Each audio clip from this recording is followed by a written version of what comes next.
I love this story. She said she thought I was Jeff's older sister. And that's not why I love her so much. Jeff had told me that he was going to have somebody coming to visit him. And I hear the little knock on my door, and I look through my window. Oh my God, the smile that Tiffany had on her face, which she always has on her face.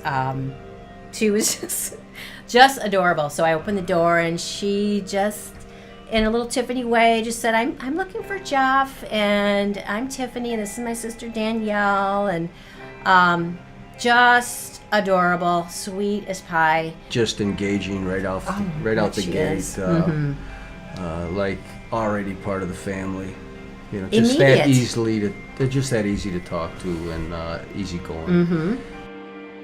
You know, I'm not really one who believes in like fate or, you know, serendipity or any of that kind of cosmic stuff. But there is something to be said about, you know, the circumstances in which Tiffany and I met.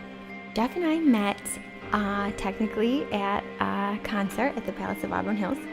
We had seen each other going to local shows and stuff quite a bit, but we'd never actually spoken with each other. I had a crush on him, but I didn't know his name. He was watching a band called Meshuggah. And it turns out that I was sitting in her and her sister's seat. We kind of had this moment of recognition. And I think the usher thought he was being kind of like chivalrous or cool because he was like, So he just made Jeff get out of his seat. And I was like, oh, bummer. I was like, he doesn't even know me and he's going to hate me now, that little guy that I have a crush on. I just said, you know, hey, I'm sorry. But after that, we just kind of started talking. It's pretty overwhelming to think about the odds. You know, I would be sitting accidentally in the seat of the person that I would end up marrying almost 9 years later.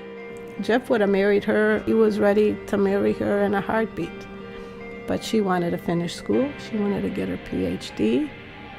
And until she graduated, she said, you know, she put it on hold. Bless his heart. As soon as she did, he proposed to her. I didn't think, you know, I thought it was just like a crush with Jeff. And for a couple of years, I gave her a very hard time.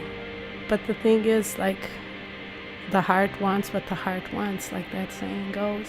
And you know, I go, whoa, sit back, Kata. Watch your children. You brought them up good.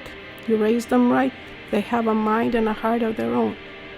And you're not going to tell her who she can love. And Jeff, bless his heart, he would not give up for nothing because he knew what he had in my daughter. And she loves Jeff. He loves her, and that's the best and one more than a mother can ask for, you know. It's amazing that after all this time, that we still are finding ways, you know, to bring each other closer to one another.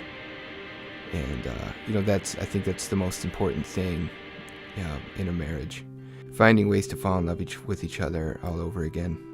I used to be bummed out about like, oh, getting older, that's such a bummer. But now with Tuttle, I'm like, no, it's not a bummer because we're doing it together and we can still have fun and sneak into movies when we're like 70 because nobody will ever suspect the 70-year-olds.